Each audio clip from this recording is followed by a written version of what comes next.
Another Tuesday, another set of Divine League playoffs, ladies and gentlemen. We're running our upper bracket semifinals, our round two matchup of the day, whatever you want to call it. It's going to be a high octane match. Rizz Farmers, your fourth seed, versus Iridescent Dawn Neon, who we saw last week, Bonfire, absolutely tear up everybody's playoff brackets to pieces right off the gate.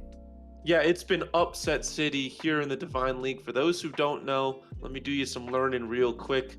The number one seed got upset by the number 8 seed CEB, taking down LKG in 2-0 fashion, by the way, out of nowhere.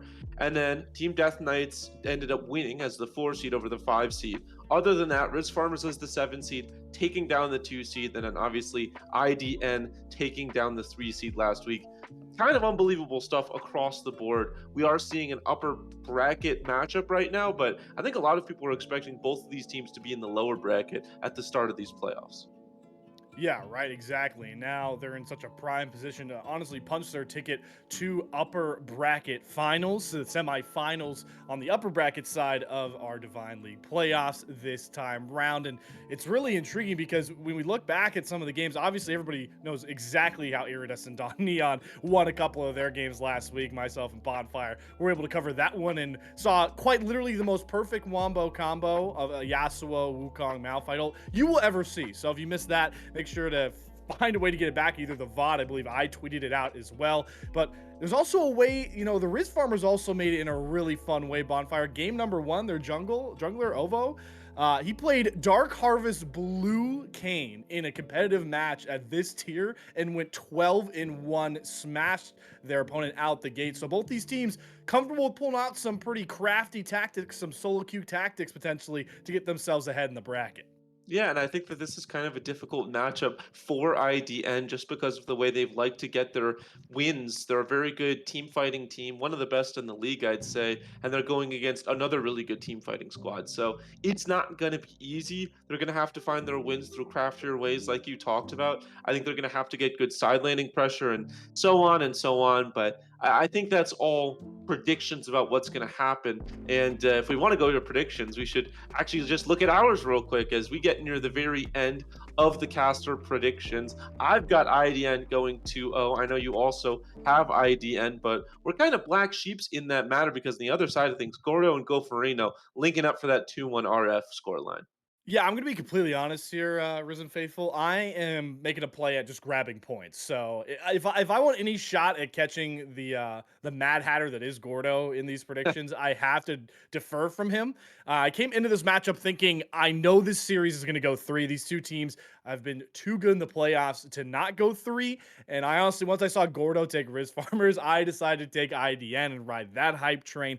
But the main thing I think to take away from our predictions here is one, we're finally diverse across the board. We have split winners, we have split get best of three results as well with the games, but it's gonna be majorly a lot of us thinking this is going the distance, and that's always fun, not only for us on the broadcast, but for you guys at home to watch as much action-packed Divine League action as possible.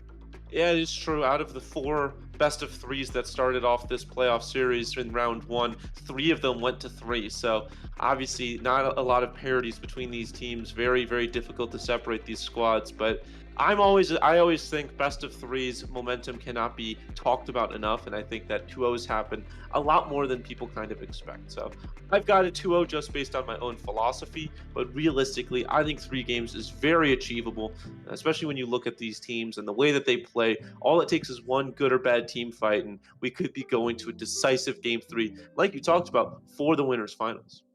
Couple things I want to get out of the way too, Bonfire, before we get set for game one draft, because I'm hearing the teams are in fact ready. Neferi was disabled last week, enabled this week. The new champion of League of Legends will be playable in this series, and this is the final week of best of threes, like you heard Bonfire talk about it. From the rest of the way through for the summer playoffs, folks, we are going into best of 5 territory. So certainly going to be a lot.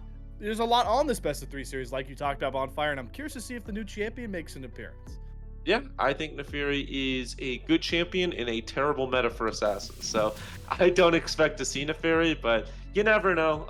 In the jungle, there's a way that maybe you see her. I just think that this is a dominated by mage and a tank jungler meta. So I would find it difficult to see her be played, but stranger things have happened. And, maybe if it goes to a game three, you need to just shake up the internal, series meta. You want to throw in a little bit of a Neferi to throw off the enemy team.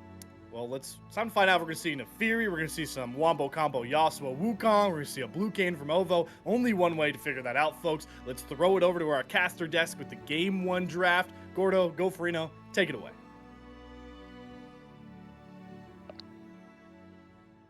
Thank you very much, Slayer, as we are on to the caster desk and getting ready to get into draft for game 1 as Iridescent Dawn Neon on the blue side takes on Rizz Farmers, who are going to be starting off on the red for today's best of 3.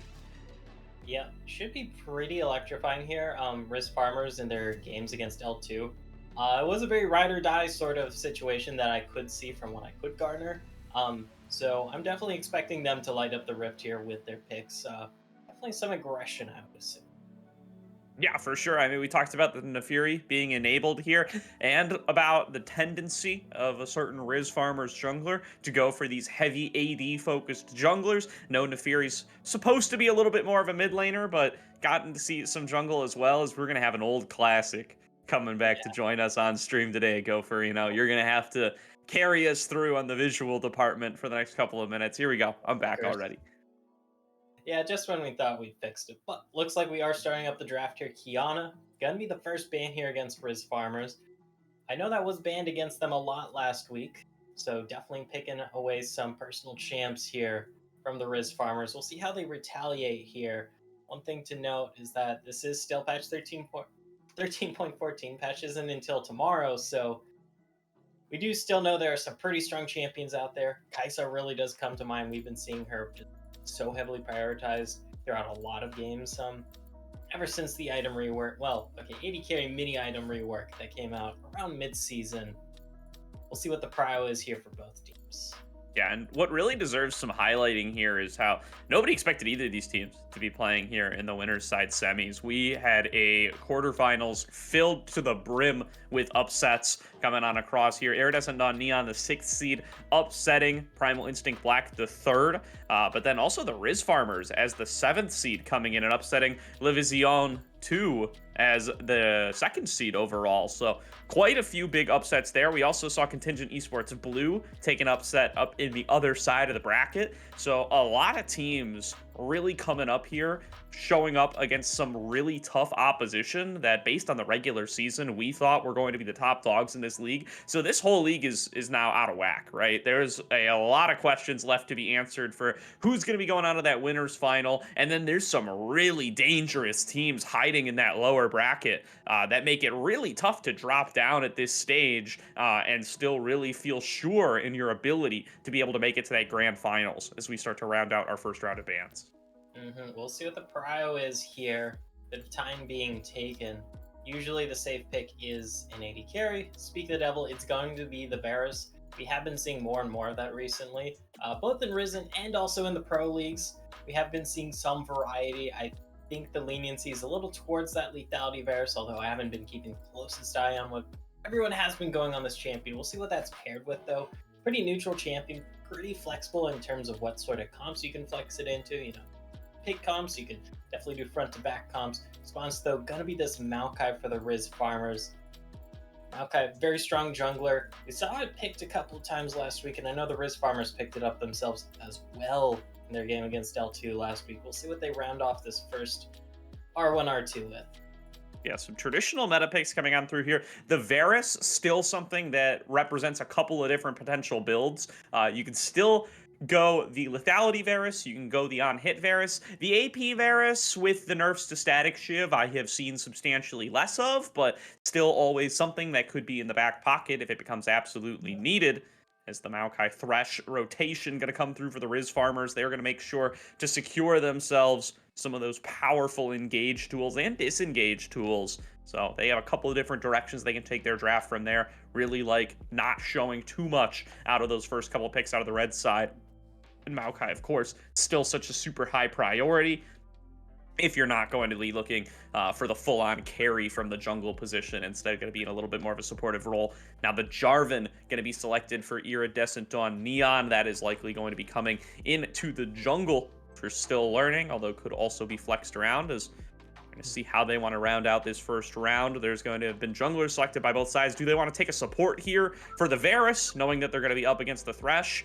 They can also get a flex pick here in the form of the Annie that very well may be going over to Heppo in the mid lane.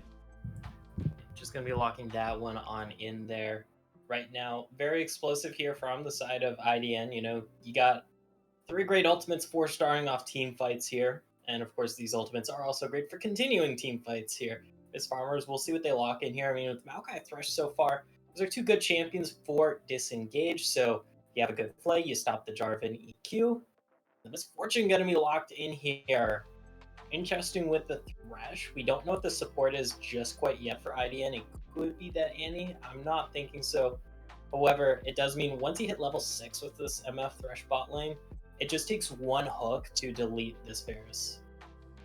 Definitely, as some really powerful team fighting setup from the Rizz farmers there with the addition of this Misfortune. It's starting to get a little bit higher in priority. We've gotten to see it a bit in ACL as well. Got some really powerful laning there, can really challenge some of those super powerful laners like the Varus, and also brings to the table the threat of that bullet time. There's not a huge amount of selections in the meta that do super well into that. If you want to go for something like a Braum, that is still probably the best in class support up against the Misfortune. I wouldn't mind seeing a ban come towards it here in the second round for the Rizz farmers, if it is what they want to decide to go for. Yeah, right now it's just that one Aatrox ban. Taking their time on the second one, seeing what it is. The Braum would be nice. However, okay, it's the Cho'Gath. A little hard to see when it's grayed out and zoomed in, but taking away some of these top lane options here. I know Rizz farmers have a very strong top side combo with their jungle. It's top. We'll see what the R4 pick here is after this last ban on the blue side from Iridescent Dawn Neon. I wouldn't be surprised if we see that top lane pick saved for very last here, unless the Rizz farmers feel like the top hole is very pinched right now. They just gotta lock it in, and then you save a mid lane counter pick here, even though it's likely already that Annie. Yeah, going to very likely be the Annie, and going to be potential support pick coming on through here for the side of Iridescent on Neon, unless they do want to take that Annie into support. Syndra being hovered for the Rizz farmers, going to give them a secondary carry, going to give them that mage, a very traditional, very team fighty focused composition coming out so far, and they do get to counter pick the top lane as well. So, you know, this is it's a classic red side draft coming on through here for the Rizz farmers. They get themselves just their baselines of what they want. They get some solid counter picks. The range on the Syndra is going to be good into the Annie. They're going to be able to get a good counter pick into the top lane for Cactus Chicken. I would be very satisfied with what I've been able to secure if I were them. This Blitzcrank getting hovered now will in fact be locked in, so they are going to be looking to challenge this Misfortune in the bottom lane. They are going to be going for the old hook battle between Thresh and Blitzcrank. Whoever throws that hook out first, they're going to be immobile. They're going to be super vulnerable to the other hook coming in from the other side. So a little game of chicken going to be played there the whole way through, as the Olaf is going to get locked in for Iridescent on Neon. Let's see what counterpick the Rizz farmers want to go for. Yeah, because I believe Iridescent Dawn Neon rocked this Olaf in game number 3 last week, and it was pretty key to their win. Did help that there was a lot of snowballing in the top lane for Meow Meow mix, so we'll see if that's the same case this time around. The Blitzcrank classic counter into the Thresh, because your hook comes out faster, has a longer range as well, and the Thresh relatively squishy for a hook champion. I mean, on the lower half, and that's comparing it to Blitz plus Nautilus and then Pike, so tankier than Pike. But the Garen gonna be locked in here to go toe to toe with the Olaf. Definitely pretty interesting here. Definitely going to be an interesting one. Like to see it as the counter pick coming on through. Can definitely brawl up against this Olaf, especially in the early game. And, you know, sometimes in the right situation, that silence ends up making a big difference. It's one of the few pieces of technology that you can actually use to counter out a Ragnarok or any of those big invulnerability ultimates. If you can silence them before it becomes relevant, then you at least have a small window where you can still CC him, and he's not going to be able to cast those sorts of abilities. We will see if that is going to end up making a big difference here. There's not a crazy amount of CC coming out of that Garen, of course, but can certainly enable somebody like the Maokai or the Thresh to work their magic if you can get that combo down.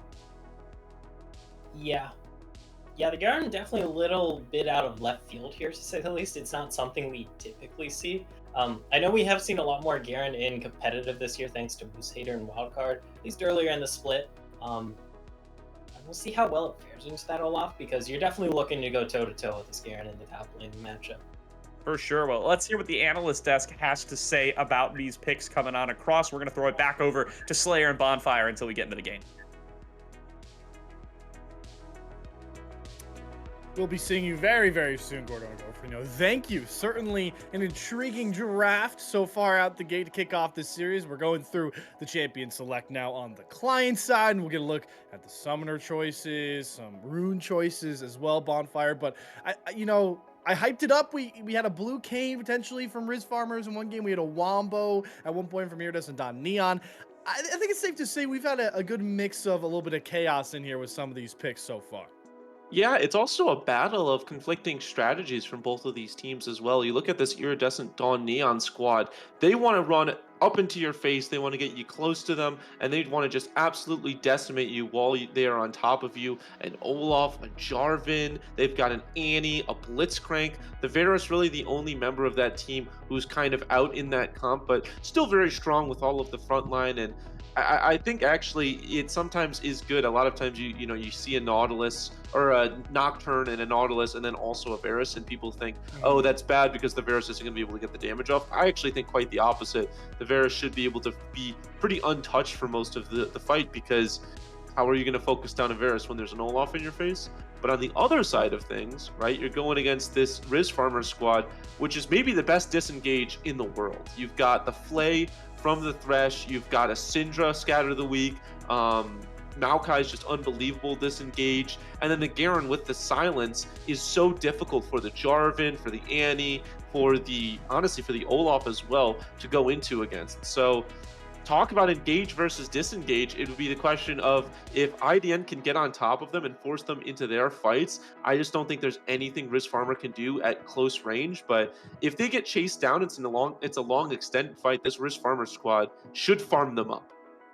It's gonna be interesting to watch, right? Because it's certainly, you heard Gordo talk about it. There's some range advantages on either side, honestly, at this point, because you've got Smile, really good counter pick into Heppo here with that Syndra, can really just keep Annie at bay in lane. So you have that power of the red side, right? That counter pick comes through. There's not a lot of answers to Olaf early in lane. He's kind of just the king of top lane in a lot of points and a lot of matchups. But I do kind of like what Garen can do, and you can start to see the summoner spells are popping up now. Ignite being ran by this Garen on top of that, both running Conqueror as well. Certainly, maybe could argue the Grasp. I'm honestly not too up to date on my Garen tech at this level of play, so I don't know if the Grasp versus the Conqueror is the better option. Both of them going to be running Conqueror, which suggests they want to be in long, extended trades. Yeah, and it makes sense, right? They both heal. They both are really good in those extended trades, like you talked about. Almost identical rune pages right there. On the other side of things, we are seeing some differences in the jungle. Phase rush is something to keep an eye on with Maokai. There's a lot of different things you can go with Maokai. Sometimes you see the first strike for the sapling, extra damage. But I do think that you want to go phase rush. Actually, some little hidden Maokai tech that I didn't know about. I was watching a Cajal stream. When you're in the jungle, when the first strike procs, you can see it go towards where the Maokai is. So you can start to map out where the jungling Maokai is if it goes first strike. So kind of an interesting thing that dissuades from that rune choice. Yeah, it is. That's actually really intriguing. Speaking of first strike Bonfire, you see it on the Syndra for Smile, which I fully endorse here. And he does have that sneaky auto attack range that everybody forgets about a lot of the time. But once you have Scatter the Weak up and you can get some of these combos off, Smile's gonna be having a really good time stacking gold and stacking splinters, which is obviously the thing you always want to watch for with Syndra. When does she hit that 40 splinter spike so she has extra usage of her spheres? When does the true damage come through for a W? When does the slow hit at 80 spears for Scatter the Weak? Stuff like that is going to be interesting to watch going forward, because Syndra's all about scaling now, baby. Yeah, Syndra is going to be an absolute problem late game if they are not able to shut her down. The electrocute on the Annie makes total sense, and then it is going to be a hail of blades for Ooh. the Varus. So I think that actually comes down to a laning phase rune right there. Just Hmm. concerns about going into a misfortune. I do think that the Varus could still go for lethality Varus. It would be a bit surprising, obviously, not going Dark Harvest if you're going to go lethality. But I do think even if you are going lethality, you still would probably want Hail of Blades because MF is just such a strong laner that you're going to get absolutely destroyed if you go for a scaling rune. It's always interesting when Varus players run Hail of Blaze because you can't really tell if they want to go lethality or on hit because Right. in a way, Hail of Blades helps out for both of those ideologies. Right. Glacial Augment for both these supports, which makes a lot of sense. They just want to get as much extra CC on those knockups, those hooks, those slows they can bring it across. But yeah, I'm really interested to see how this Varus decides to build because I was talking about the range battles bonfire. Obviously, it favors this Varus, right? If you're going lethality, it's a little bit less though if you're running on hit, but the on hit scales up better into that big team fight you talked about. It's gonna be really interesting to see what that itemization is like. And it's funny how long has it been now that we've been in drafts, we've been doing amateur League of Legends broadcasts, and we always have to guess what a Varus is gonna run. I mean, it's been like this for over a year, I feel like. Yeah, I got to give credit over to the balance team because not many champions you can run a wide variety of different runes and build paths and still have it be viable in high level League of Legends. So that's cool to see for Varus. I will say I think lethality is a bit stronger, but in this comp I think you have to go on hit just because they are going to be right up in your face, and I don't Hmm. think the poke is actually that strong. You're going into a Maokai and a Garen and a Thresh. I do think that they are going to be close to you. And yeah, so I'm hoping to see on hit. Another interesting thing to see here as well, the range advantage. You kind of talked about that, right? Gordo talked about that.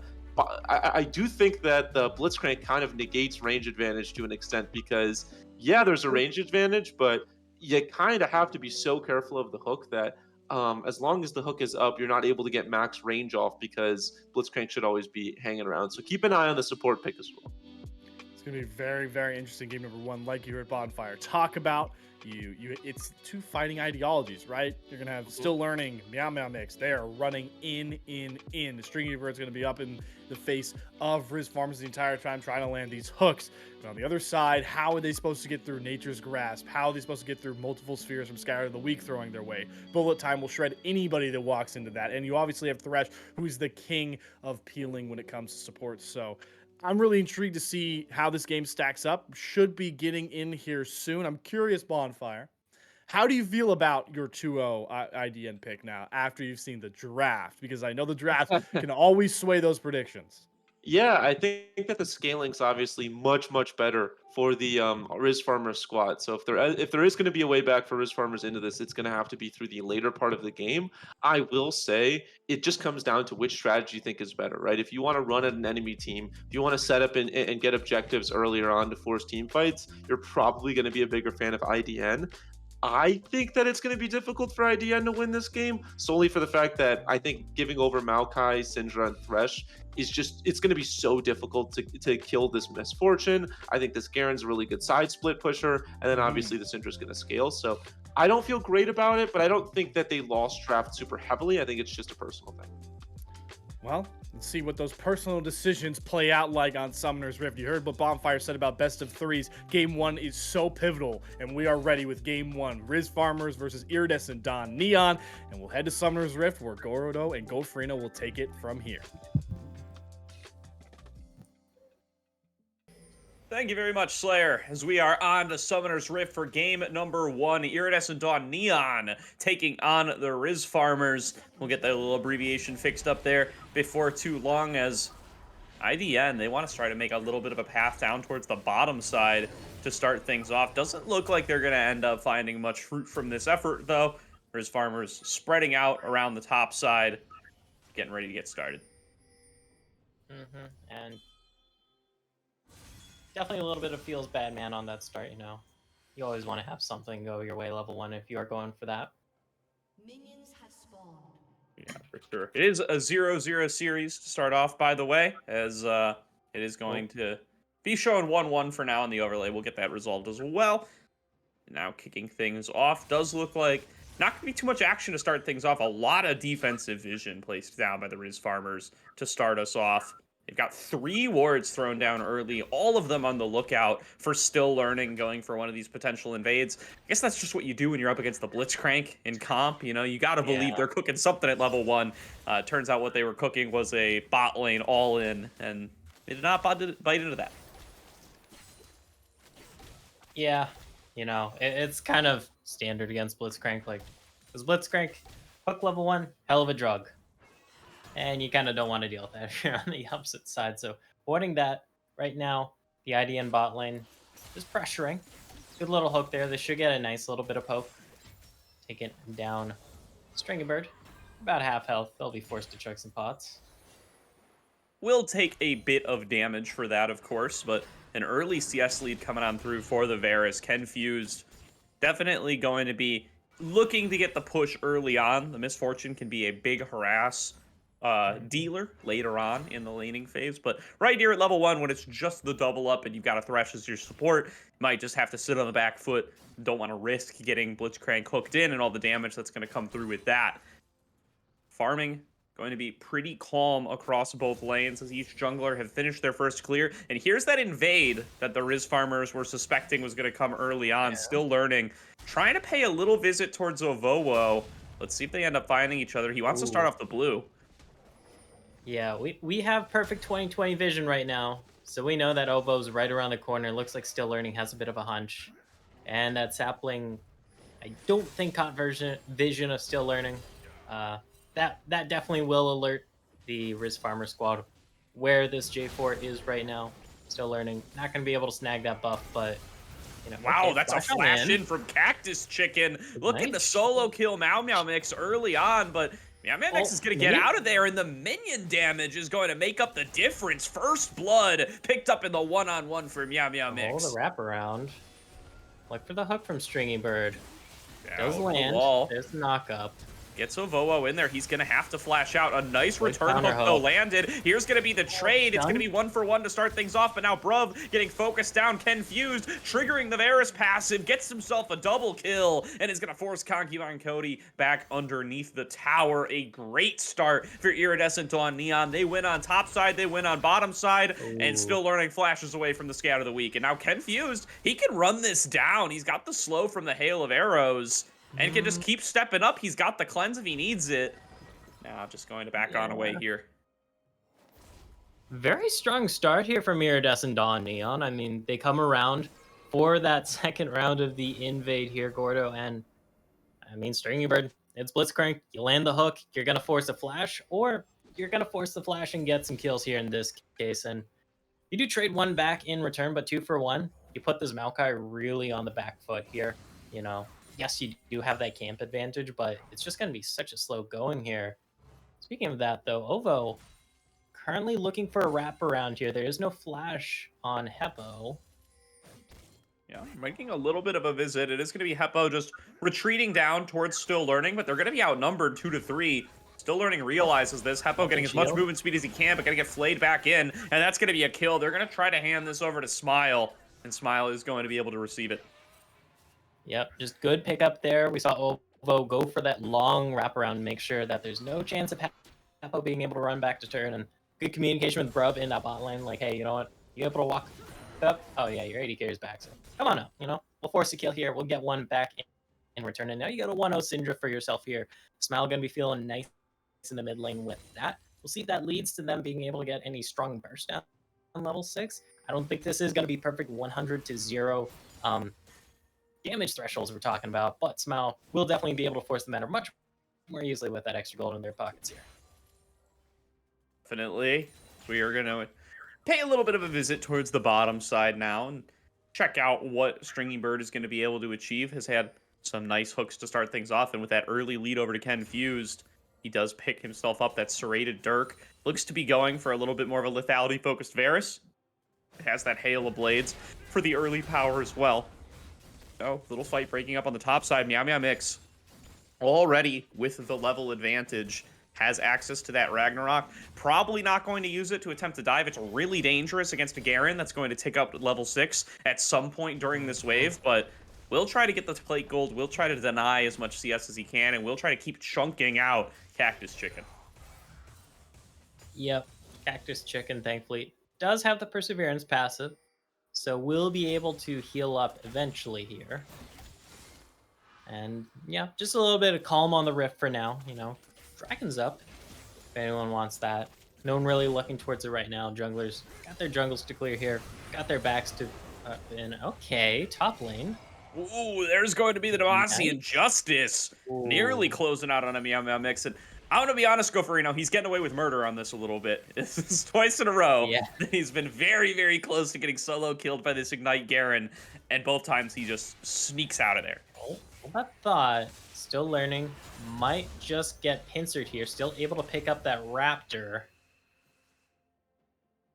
Oh, All right. going to be both parties backing on away, but a brawl over the birds. Always something that we like to see, especially Still Learning. He wants to be up in Ovowo's face. It's his style of jungling, and especially on this matchup, it's what he's going to be looking for. CS lead in top lane, though, is just really starting to balloon out of control. Really where a lot of this 1.5k gold lead is coming from, but Ovowo paying another visit towards mid. Heppo still with no flash. Will have the stun before too long. He's got to avoid this Scatter of the Week, though. And Smile's not even going to chase it, actually. Heppo will be able to get out of here. Yep, able to get on out. Exert some pressure in this mid lane. Might even turn this around. Tibbers stun misses, though. So that's just going to be the call off for this play. Oh, okay, Tibbers. That's a little bit tragedy. of rubber there. Yeah, that's one of the funny things about Syndra and Annie. You can just pick up Tibbers, flick it away, flick them away. I don't know Tibbers pronouns. Put him somewhere else, whatever it's going to take. And she says found him, so Tibbers uses he, him pronouns. At least that's what Annie says. Alrighty, makes sense. But yeah, a little bit of calmness on the Rift, although I wouldn't be surprised if these two top laners go at it again for a third time. Ignite's not back up for Cactus Chicken. Neither is the Justice, so it would be a little bit hard. Just going to be a free dragon pickup here from IDN with the pressure they picked up in the bot lane, forcing Concubine, Cody, and Bruv to back off there. Yep, that's what is indeed going to happen, and is going to end up with Meow Meow Mix just trying to spill his lead over in other lanes. He finds Ovowo and is going to hunt him down. He's got a 3-level advantage over this Maokai. Is going to pop the Ragnarok and just try to brawl up against him. Here comes the Cinder damage. Here comes the Thresh Hook. Here comes everything. And nothing's going to stop the Viking as he turns it all around, picks up a 1-for-1 to start things off. But now it's Heppo who's dropped and Still Learning as the next target goes and flags and drags back in. But that's going to be a double kill picked up for Cactus Chicken to get him back in the mix. Meanwhile, in the bot lane, Cody has found a kill as well, and they're going to chase on down on a Stringy Bird. This is going to be a 9-minute ace, Goferino. Rizz farmers turn it all around at the drop of a hat. Yeah. Okay, technically an ace. Death timers are so short now. We got some people back up on the Rift, but that went south for IDN really quickly there. It's like, okay, yeah, you know what? We got this Olaf with a huge level advantage on you, but it's an Olaf that's 1v3 for a while. Meow Mix is taking a lot of damage. Yes, they give a lot in return, but still drop eventually. And the Cavalry just kind of comes in one by one. Most notably, Stringy Bird doesn't miss their pull there in that play, which really, really hurts.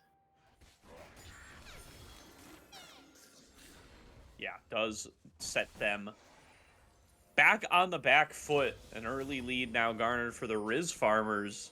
Who've got themselves the gold exactly where Iridescent Dawn had it before. They've got it on their ADC. They've got it on it to their top laner. And now they can potentially start winning on those matchups. But Smile has been winning the mid lane the whole way through, one way or the other, continuing to force Heppo onto the back foot, blow those summoner spells, and never getting forced out of lane, farming up with that first strike while they're at it. Going to have that little bit of additional gold that is going into the Rizz farmers and is contributing towards the 200 to 400 goldish advantage that they have now after the back of that last fight. Cactus Chicken going in once again. This might be inadvisable as Meow Meow Mix is just going to run him down and pick up that shutdown. You might have a couple kills, but Olaf still has the huge CS lead and is the first one to get an item. Is Still Learning, now moving in towards mid lane, trying to get Smile locked down with that Cataclysm. Heppo so far has not landed any damage, and power is going to be enough to turn it back around. Smile going to be the one who finishes that off. A little too adventurous in the mid lane there. Still Learning going in a little too fast. Hold that thought. Oboe XD is just down for the count, and now bot lane there's action too. Huge procs of that Kraken. Oh, confused. Going to Teleport. try to flash away. Going to get hunted down. Bruv is going to be able to finish off that kill. Now the hook underneath the turret, though. Stringy Bird going to turn it into a 1-for-1. And Heppo is teleported into the action down here on the bottom side to see what he can get. Stringy Bird, though, he's wandered too far away from the turret. He's going to go down. And Cody is going to give the gold Ooh. over to the Blitzcrank. That's a shutdown as well. Great play by Cody. Really, really great play there by Cody and Bruv in the bot lane. Oh, yep. There's the gold. You can see this Olaf very far ahead, unsurprisingly. But it's been blood across the rift here. I know I kind of like made a general guess before we got into this during Champion Select. Like, yeah, it's probably going to be a bit of a violent one here early on, knowing the Rizz Farmers playstyle. But, I mean, Iridescent Dawn Neon, they're also going at it too here, Gordo. We got 18 kills in 12 minutes, which is definitely a hefty amount, you know, 1.5 per minute. We'll see where it really tips over here. We will. It's so far going to be dead even when all is said and done. A lot of violence breaking out across the map so far in this early game, and it's so far been keeping things relatively even, except for in the top and the mid lanes. These CS leads building up from Meow Meow Mix and Smile have contributed to their advantage, and now setting up towards the bottom side, it is the Rizz Farmers who are going to be more closely compacted together and are going to be looking to start things off. Meow Meow Mix going to have access to that teleport here before too long, though. And if Cactus wants to join this fight, they will have to take the long walk on down here. No teleport for this Garen. I don't think they're going to be leaving lane too soon, though. Pushed up the turret right now. You can see the Herald pop in lane. This should be It's all in. It's Meow Meow Mix. Add it once again. Now has access to the teleport. Won't have the Ragnarok if he comes to this dragon fight, but he can at least be there. Still Learning has gone for the recall, is emerging back out onto the map now with his completed mythic. And they look like they are ready to get started on trying to get themselves dragon number 2. Meanwhile, in the mid lane, the bot lane of IDN are pushing up and are getting themselves some plates. Yeah, trying to get some plates here. You already see Rizz Farmers, though, coming on up to respond to this. The dragon has spawned as well. Both these teams really want to posture around this.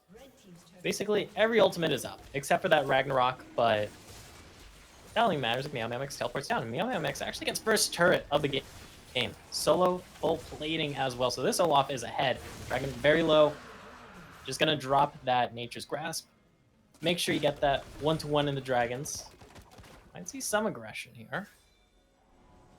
Yeah, so far, just tied it on up. A nice dodge on the rocket grab from Bruv, going to get him out to safety. Is now just Still Learning, going in for the invades once again, going to steal away the bird camp, but no violence breaking out in this mid lane quite yet, but the push will be coming in before too long for Iridescent Dawn. The turret plating has fallen, so you can get these turrets a lot more efficiently. There's going to be the Flash Tibbers coming out of Heppo, and Cody going to drop alongside his support. Ovobo is going to try to trade back out of the enemy jungler. Will be able to scoop back one for the Rizz Farmers, but that's a big play for Iridescent Dawn Neon, and now the TP in the bot lane. Meow Meow Mix sees an opportunity to hunt down Smile and pick up some of that bonus gold, and just barely shorting that first undertow, but will be able to chase down the rest of the way. Immunes that and will pick it up with ease. As now Kenfuse getting flashed on. Cactus chicken. He sees a chance to do the same in the mid lane, and it's going to keep that kill score even out between Iridescent Dawn and the Rizz Farmers. Back and forth, to say the least here right now, Gordo. You look across this scoreboard, like some members definitely benefiting a lot more. It's a 5-1 Olaf, kind of reminding me a little bit of our stream last week. I remember there being a 5-1 Olaf for Meow Meow Mix there as well. But with these first turrets picked up by the side of Iridescent Dawn Neon, that will give them a nice little bit of a gold advantage here going into the next fight. Only about 2k right now, but for this point in the game, you know, it's definitely something. And the fact that it is very highly focused on your top laner here, Meow Meow Mix, that's definitely a lead you're gonna feel, as long as Meow Meow Mix is in that fight, of course. Definitely going to be a big Olaf for the side of Iridescent on Neon, and going to do their best to make all the differences they did in that series last week. We've seen how much Meow Meow Mix has been able to get done on both the Olaf and on other picks in their win over Primal Instinct Black. Now getting ready to move into this mid lane. The turret is so low Oh, on no. HP. Will Smiley likely be dropping on out down there. here. Confused. They're going to funnel the gold into him. Will still end up split 3 ways and will be maintaining that gold lead that they've had for the last few minutes. As Oh. YamiyaMix, he's popping the ultimate. He can't interrupt this TP, though. A good call by Smile. That'll get him out to safety. Yeah, don't want a repeat of last time, you know. Syndra not designed to go toe-to-toe with an Olaf, especially a 5-1 Olaf. You know, you definitely have damage yourself, but okay, Hook coming out, gonna hit the Rift Herald. Nature's Grasp. Not gonna lead to anything else. Just a lot of disengage coming out. But Rift Herald, he's gonna be picked up here for the Rizz farmers. That's a Flag and Dragon in. There's a Cataclysm. Big lockdown on a Cody, but there's no follow-up. The Tibbers misses, and now Still Learning going to be left out to dry. Is the first one to go down. Cactus Chicken nearly takes out Heppo. Confused. He's going to have to bring all the damage, but he gets himself snagged by the death sentence, pulled back in. Heppo drops to Bruv in a huge fight for the Rizz farmers as they take themselves 3 for 0. 3 for 0. Do have to send the cavalry back to base, though, because YamiyaMix is knocking on your inhibitor turret, of all things. They've just been shoving up that bot lane this entire time, and that's a huge reason why Rizz farmers were able to take such a dominant win there, but also a little too gung-ho from Still Learning. Okay, now they have to stop. Still Learning is here. Stringy Bird is here, but this charge, ooh, just barely gets denied by Still Learning. Crucial there to save some HP on their inhib turret. Yeah, you don't want that dropping low early on. That leads to a lot of issues. Things gonna stabilize here, and even with all that's been thrown back and forth, you know, that was a massive 3-0, but when all said and done, it's still only 1K separating these two teams. They both got a dragon apiece. It's 2-5 in turns, you know, that's noticeable, but I feel like it's gonna come down to the next fight around this dragon if we do see these two teams brawl, because, you know, you got some big players on both sides. You got 5 kills for Misfortune here. Cody gonna be feeling good about that, but you got 5 kills here from YamiyaMix's Olaf, so we'll see who comes out on top around this dragon fight, because I really feel like there's going to be a big fight around that one, Gordo. I do as well. They're going to definitely both want to be stacking up on those Drakes and getting themselves closer to the soul point. They are still both quite a ways out. It was 1-1 on those first 2, but got to start somewhere, and both of these teams would like to start it off there. There's going to be a flash hook from Stringy Bird. Gets the flash out of Smile, who will be able to pull themselves to safety. Great use of the Dark Passage there. Now, that tool going to be down for both Stringy Bird and Smile coming into this dragon fight. Yeah, there's a Chains of Corruption yeeted on out if that's still hit with the kids, but that's a big stun. Ovo in danger.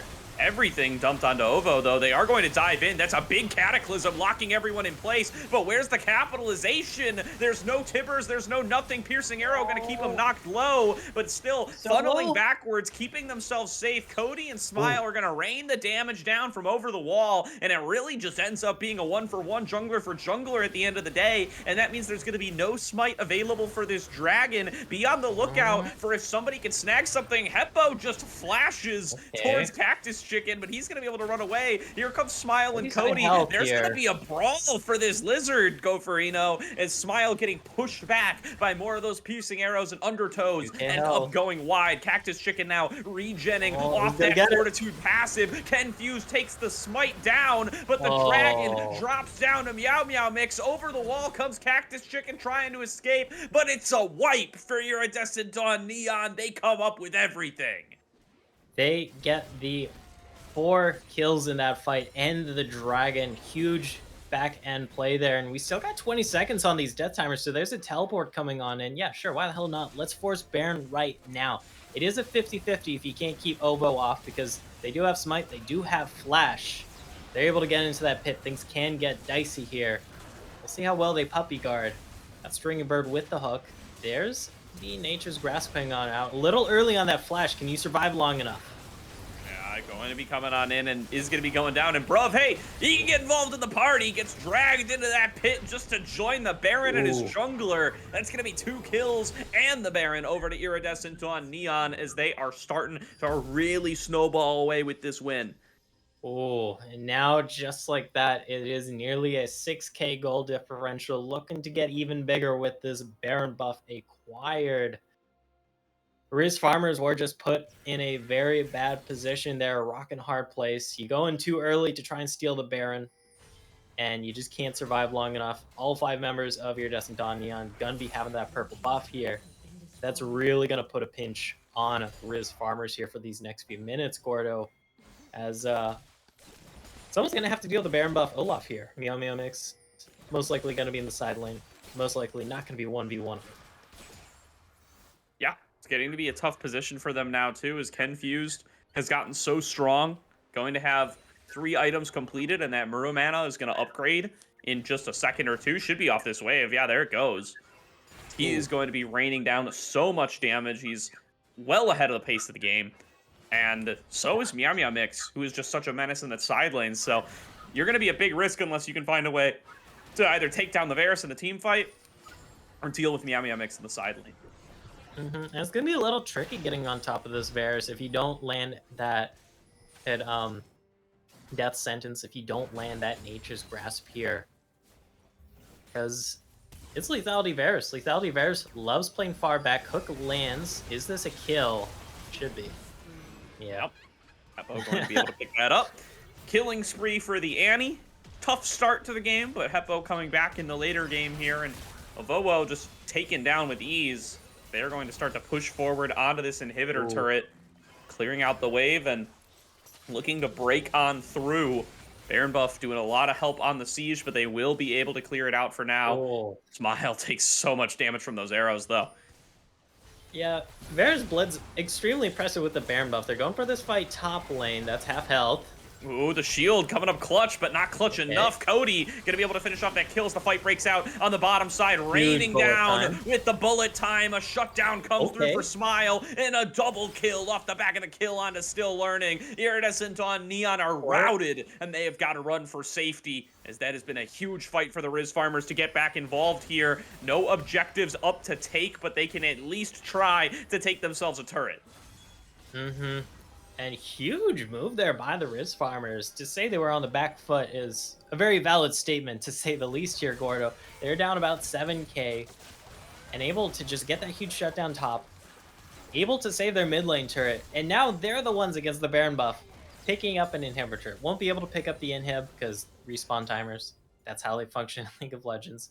And just a huge swing back for them. Now it's within earshot, only 3k off.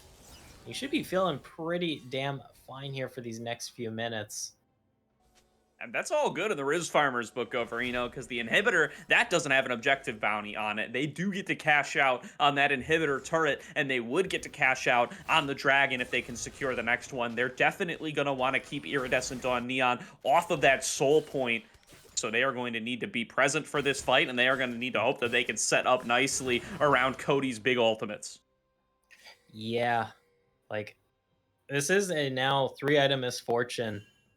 You will melt through people with that bullet time. You've got the crit to back it up. You also got some lethality too with that collector. Make sure you also finish off people who are low. However, you are going to have to walk up against the lethality Varus, who now has the grudge completed. Just going to throw out these arrows. It's going to slow you and set you up for a potential blitz hook. This approach, it's pretty damn tricky right now if you're the Rizz farmers. You're gonna probably have to commit the Nature's Grasp ultimate here if you really want to force this in, or just run it, grab inhib. They have the inside track on the inhib. They can go for this. They're gonna Dark Passage Smile back into the squad. Now going to be Stringy Bird stepping up forward. Smile's got to flash away though, at risk of getting hooked back in. And Stringy Bird now going to be at about 1/4 HP, but still with that dangerous hook available. Hook landed by Bruv, but it's onto the wrong target. It's on the Meow Meow Mix, who goes CC immune and is going to just try to run through this 1 versus 4. Here comes the Cataclysm, and the bullet time right in his face, and he's drain tanking all of it. Triple kill picked up for the Olaf. Make that a quadra kill as Meow Meow Mix makes all the difference in this game. Cactus Chicken desperately trying to get something back. Will be able to take down the robot, but he's going to be falling before too long as well, and the whole way through, the 2 solo laners are teleported into the base, and they're ready to take game number 1. Iridescent Dawn Neon, at the flip of a hat, they take themselves the lead. And just like that, they are now up 1-0 in this series, Gordo. Come on, they're starting tonight. So there you go. They will be up 1-0 in this series feeling pretty damn fine about themselves. Wait, I hit the Nexus here. Okay, okay, had to be safe there, but great play here from Iridescent Dawn Neon.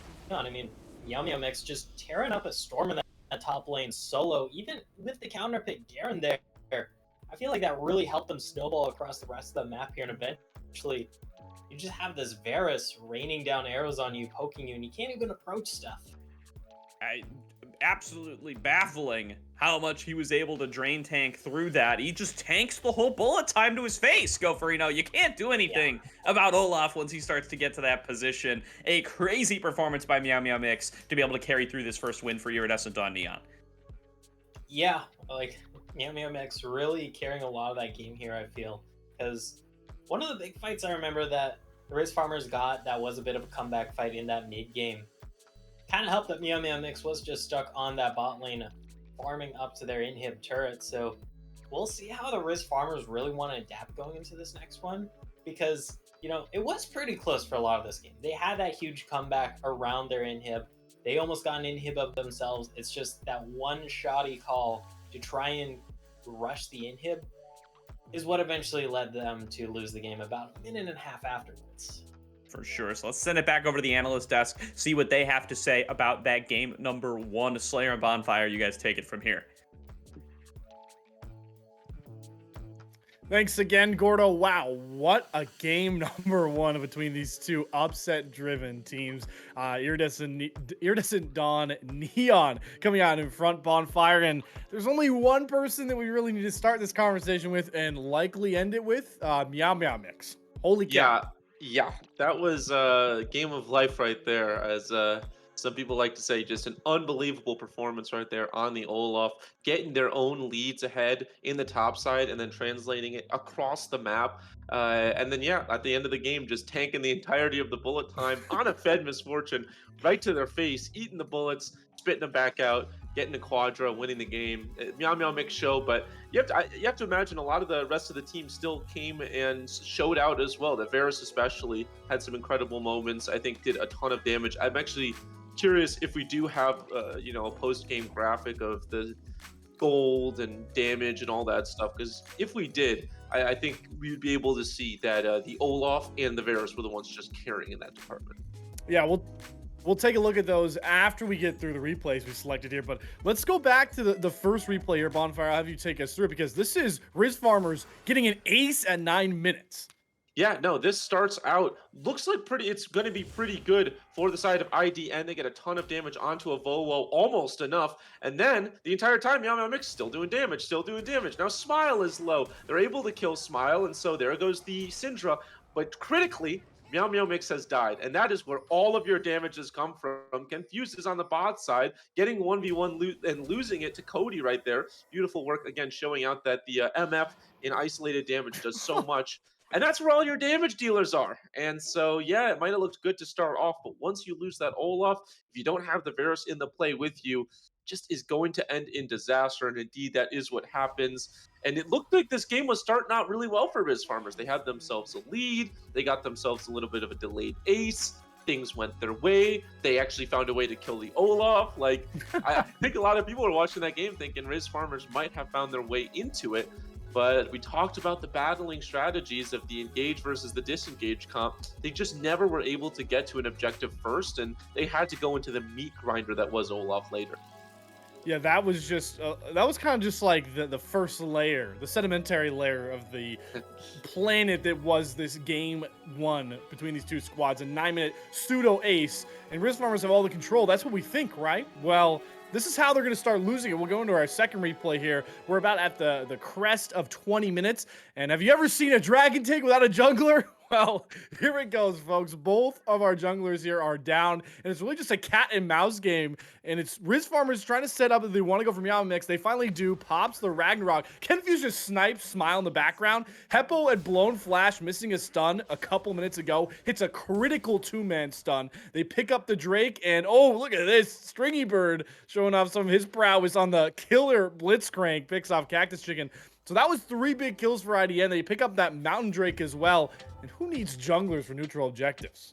Yeah, it got down so low. It was kind of, like you said, a game of cat and mouse. whoever goes in loses first, it felt like. But we talked about that range advantage all game. It just comes down to the sniper get down moment, and Varus has the extended range, able to take out the Syndra, makes it a 2v3, and then Heppo had some rough moments getting the stuns off on the Annie, but right there channeled the inner, I don't know, 13-year-old child who just started playing League, playing Annie in the mid lane, and is suddenly the greatest player you've ever seen, and just lands a beautiful double stun to win them that team fight. So unbelievable work, getting the 3v3 win and the dragon, and it felt like that was the beginning of the end for Rizz Farmers, because the tempo of the game had completely flipped. They were on weird timings as well, since 2 were alive and 3 were dead, and less than 5 minutes later they end up losing the Baron, and at that point, most of their base was carved up. They had some good counter punches, but it did all end in the next 10 or so minutes. And it came down to, again,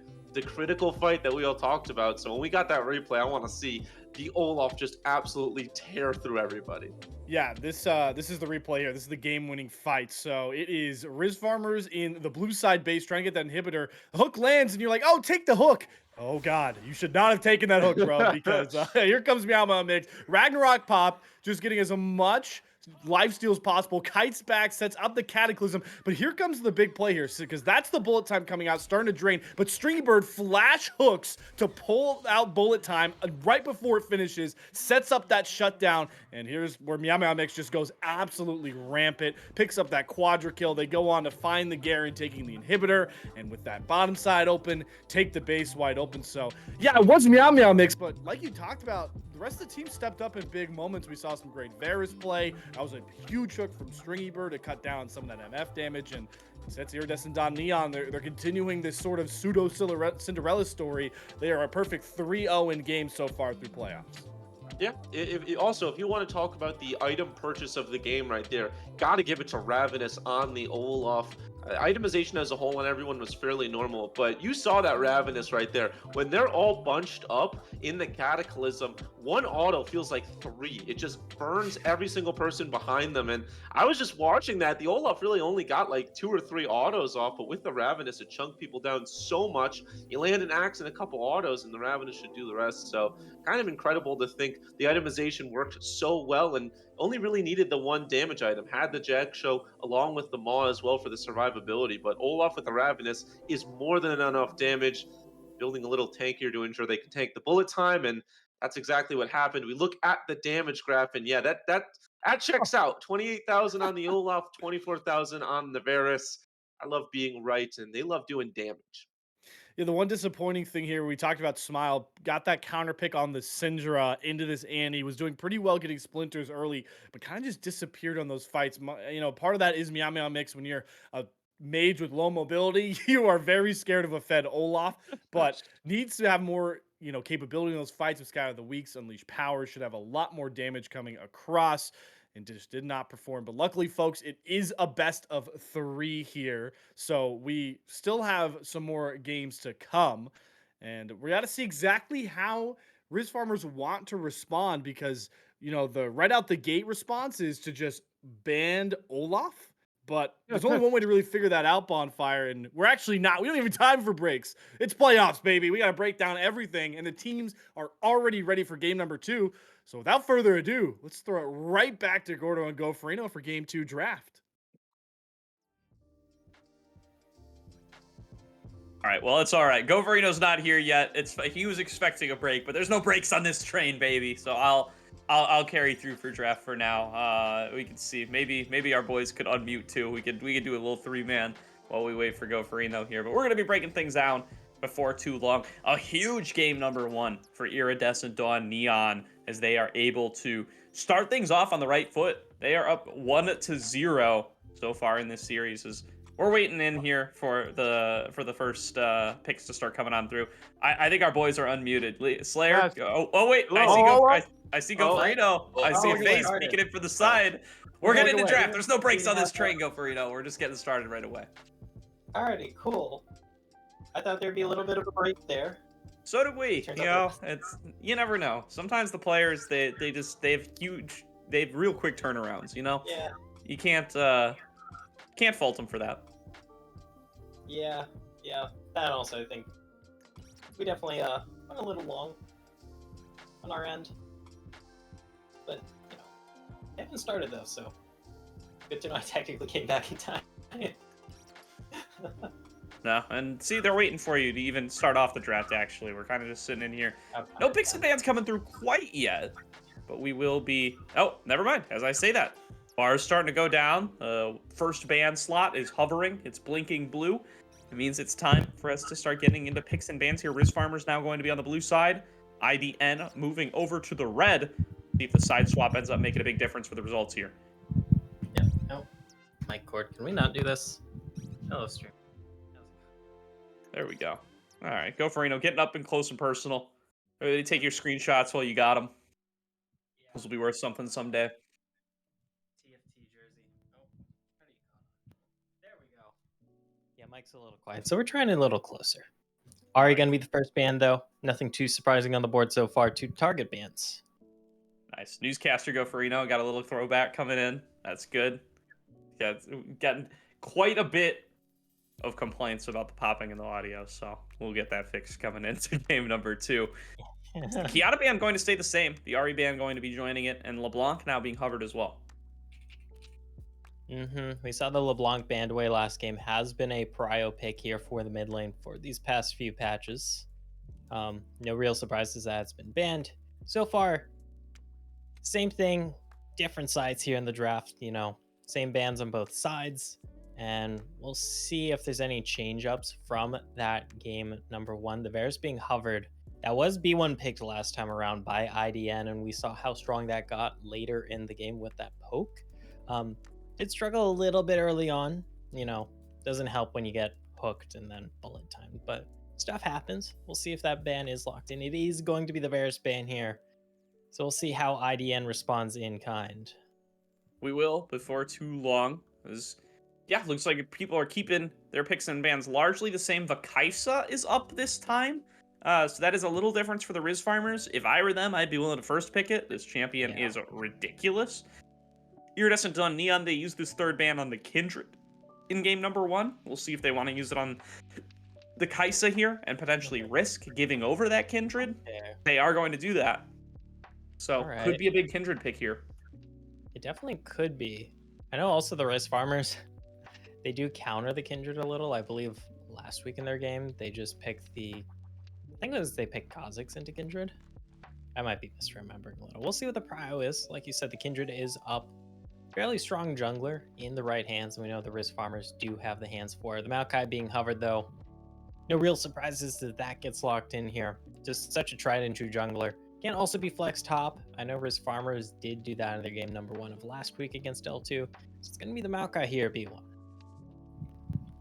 Yeah, definitely. As does look like the Maokai going to stay true for Rizz Farmers. That means the Kindred going to be up for Iridescent on Neon if they want it. Doesn't strike me as quite as much of a still learning champion, but they could go for it if they like.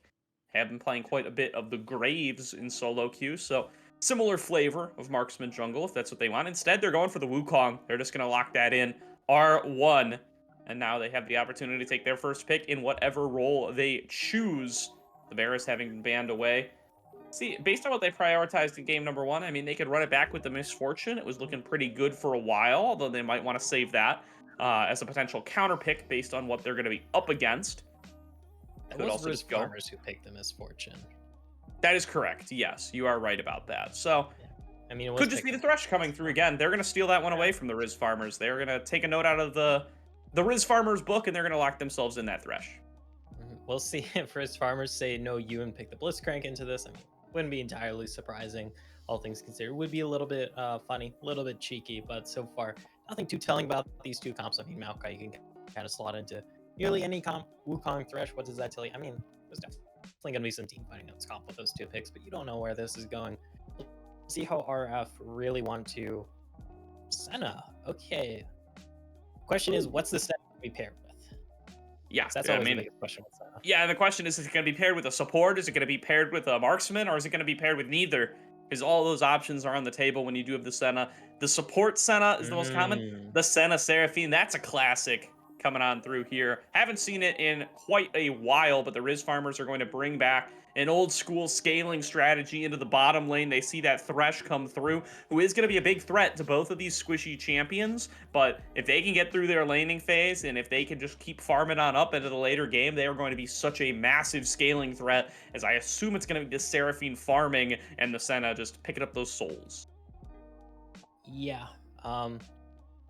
Definitely going to be a little bit of question mark in this bot lane. Like you said, it has been a while. They should have range advantage over this Thresh. Both do have to be careful about getting hit with that death sentence, though. So, it's not going to be all glitz and glamour in this bot lane here for the Rizz farmers duo, but definitely going to be scaling pretty well themselves here with the infinite stacking, the fact that Seraphine just scales so well with ability haste. Zero, though, R3 locked in. Definitely interesting, I'm usually more used to seeing Azir in the second phase of the draft, but not too unheard of to see them in his first phase. Wonder if that means the 80 carry pool will get pinched, though, by Rizz farmers. Definitely a possibility. Yeah, it is a safe mid lane pick to take blind. The only concern, though, is you're never going to outscale the Seraphine Senna. You're pretty unlikely to outscale the Seraphine Senna. So I do like to see something that can try to burst one of these targets out, especially in the mid-game fights. They still have a few picks left to try to get something like that, though. They still have yet to lock in whoever their bot lane is going to be, and they are going to have their pick to litter for top laners, as long as it is not Aatrox or Olaf, or even the Yorick that they banned away themselves. Looking at this Aphelios now, I mean, they apparently are willing to throw down in the scaling department, Gofrino, as this Aphelios is getting hovered on R4, and it will be locked in. The Thresh Aphelios, a classic duo in its own right at this point. Yep. Haven't seen it as much this season, but does still crop up. I mean, with Aphelios this year, you definitely match a lot of the scaling from Senna Seraphine, and you have a good amount of range to boot as well. The Kindred being hovered here by Rizz farmers. We were talking about in the first phase. That gets locked in. It means, of course, the Maokai is going to be flex top lane here. Akali, not that into Azir for a bit, but you're going to be very aggressive in the mid lane. Yeah, and I mean, very good into the Aphelios, too. You got a real immobile target to be going after here. As long as you can evade that Thresh and evade that Wukong, we're going to be trying to peel for him. And you got a lot of things that are going to knock you out of there if you just dive right past them, try to get onto the Aphelios. But if you can get those flanks on a cross, they're going to be super good. And if Maokai can be locking down those targets before they can lock you down, that's going to be fantastic. And they are looking to flex the Maokai to top, and that's in fact what they're going to do. They take themselves that Kindred.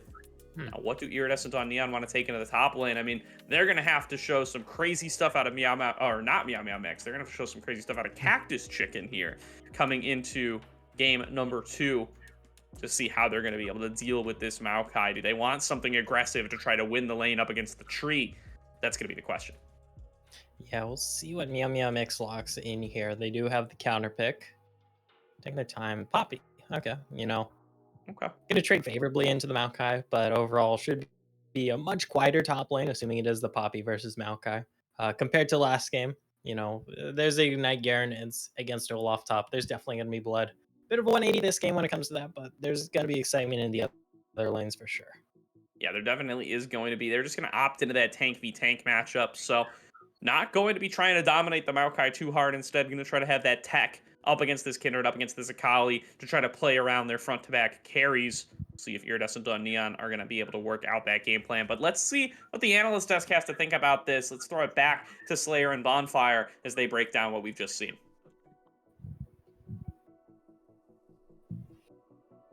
Thank you once again, Gordon Gofrino. Before we talk about that draft, Bonfire, we do have some updates.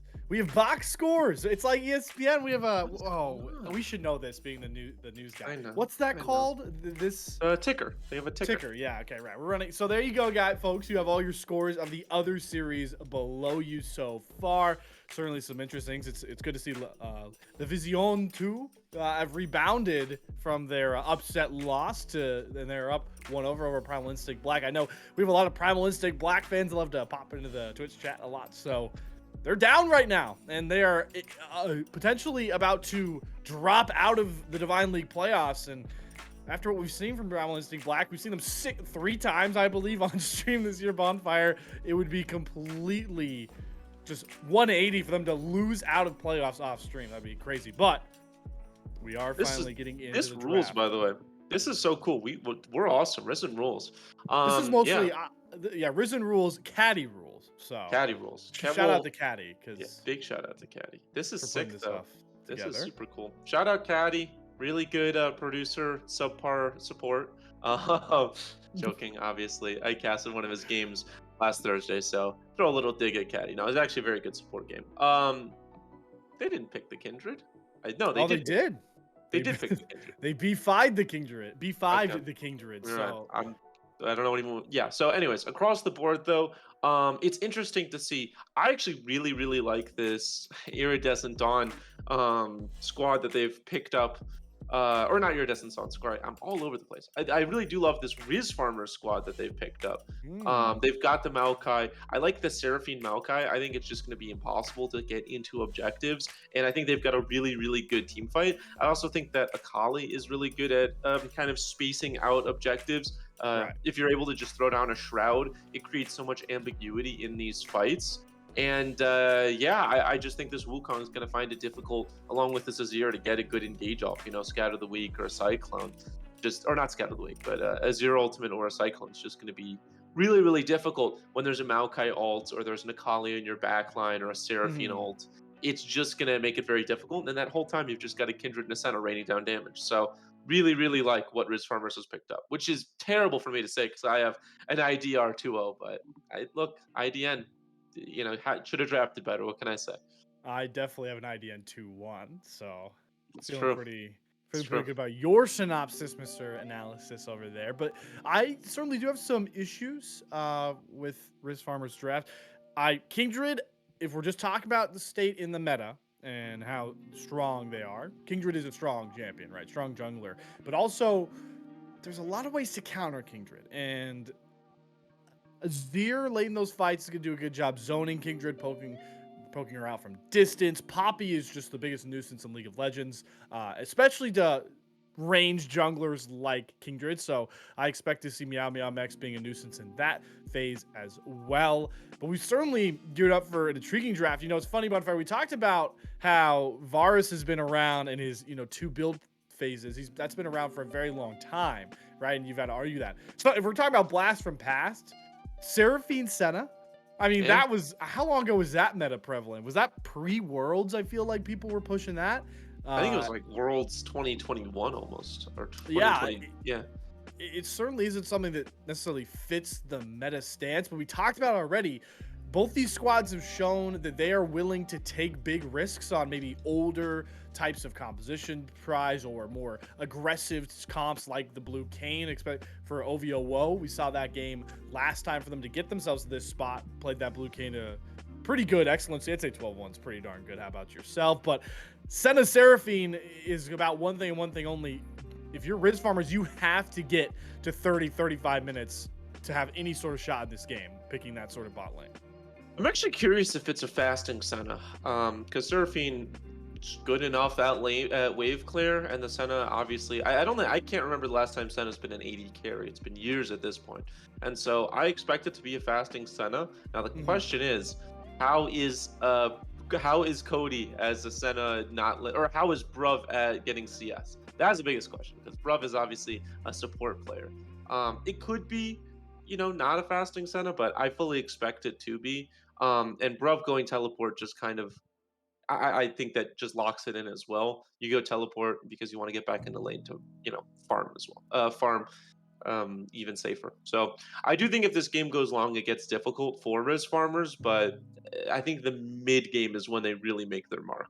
As we're getting runes, and yeah, I mean, it's a lot of the same runes here. We missed out on Grasp last game. It was Conqueror It's true. matchup, so now we doubled down onto Grass. Makes a ton of sense for this one. It's going to be a lot of control in the hands of Meow Meow Mix once again in lane. Poppy versus Maokai will be very intriguing. Conqueror bouts for both these junglers. I believe that's usually what you're running on Kindred. I know for a fact that's what you run on Wukong. Just both want to, like we talked about last time, when it comes to Conqueror, you want to be in extended trades to proc it.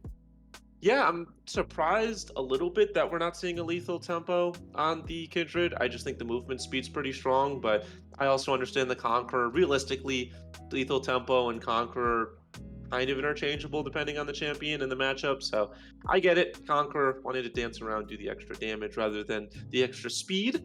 As the Akali, we see the fleet. And we are Mhm. seeing Conqueror from the Azir. Sometimes you'll see Azir when they're going into a melee matchup, you will see a Comet just for the early game annoyance that Azir can provide. We are instead seeing the Conqueror, so this is just fully going for the scaling right now. And then Yep. Fleet on both of these AD carries makes sense, Hmm. across the board. I just think the most interesting thing we've seen so far is the Conqueror on the Kindred and the Conqueror on the Azir, because they actually do have different, build paths. I think both Aphelios and Senna and everyone else kind of going what they normally go. Then we're gonna see Glacial Augment and Summon Airy. Makes a ton of sense for both of them. Does signal you could run Comet. There's a couple things you could run the Seraphine for Bruv, but I think Airy doubles down on what we expect, especially when you pick Senna Seraphine bot. It's about it's called I like to call it the Enchanter Death Ball. And Summon Airy is because the Seraphine's gonna be the one doing most of the healing, the shielding, and Airy will benefit that down the line. So across the board, all these rune choices, they're like you heard Bonfire say, there was a lot of options to allow for some early game advantages, but everybody across the board has really just made rune choices for late game. If there was ever a game of League in the Divine League that I feel like has to go 30 minutes plus, it's this one, and the runes just double down on that fact.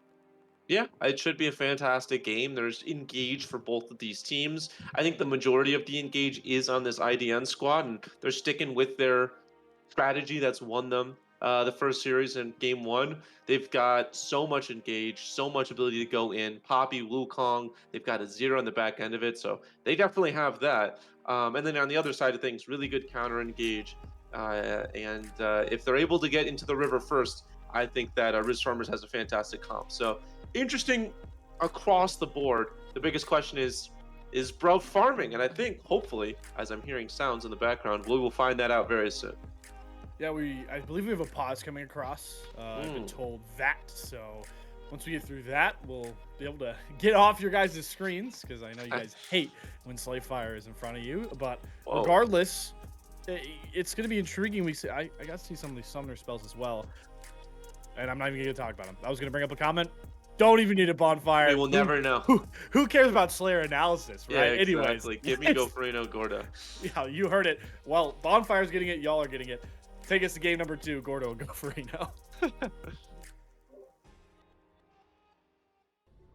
Thank you very much, gentlemen, as we are on to the Rift for game number 2. The Rizz Farmers with a 1-0 lead over Iridescent on Neon.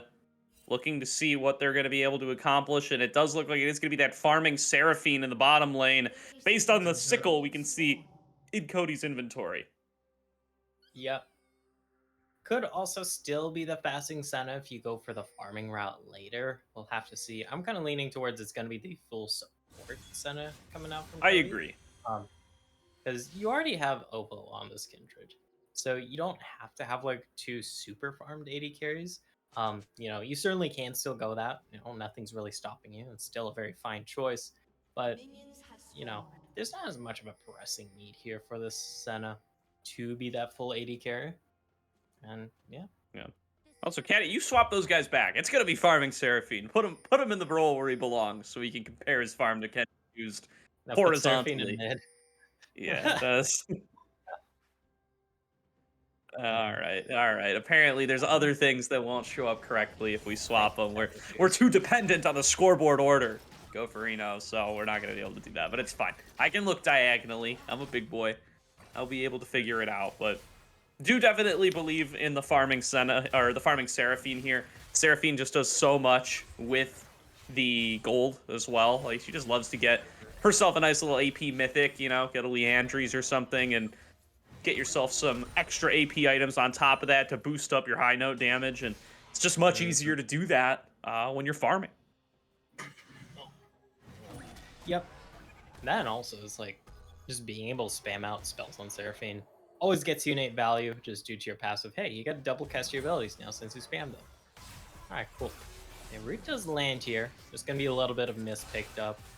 The Senna plus Seraphine lane, not exactly going to be huge kill threat lane here. There's no Ignite. You're not exactly known for 100 to 0ing champions. It's going to be more of this passive aggressive stuff like, all right, you know what? We got a nice little trade on you. I got a soul stack or two off of you.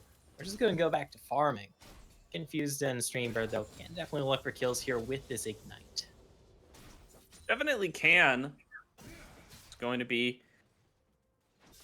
cool little early game so far coming on out here. I really want to watch this Akali Azir matchup, see what Smile's going to be able to get done here. Does land the Shuriken flip, but it's a little too early to be able to take that back in. As I say that, though, Heppo up a little too far, does take that extra bit of damage, and Smile just going to try to keep sustained up with that fleet work, because could we see a very early dive onto Cactus Chicken? They're setting up for it. They got a big wave crashing in, and Meow Meow Mix has actually dealt a fair bit of damage. Cactus Chicken gets a little greedy to step onto the buckler and might just pay punishment for it, but going to be able to just barely get out with a sliver of HP. The redive coming through, though. One more buckler toss, and Meow Meow Mix gets away with it. Yep, that was a very low health Maokai for Cactus Chicken in that top lane. Pays the ultimate price trying to farm onto their turret. And that's the top lane experience for you. Good early gank from Still Learning. Does mean, though, that Obo is able to pick up some nice farm across the map. I think this is the mark. Can't really see on the screen. All right. Going to be outside. Yeah. All right. They do manage to back on away, as it's going to be not the early dive there, but a nice lead going over to Meow Meow Mix.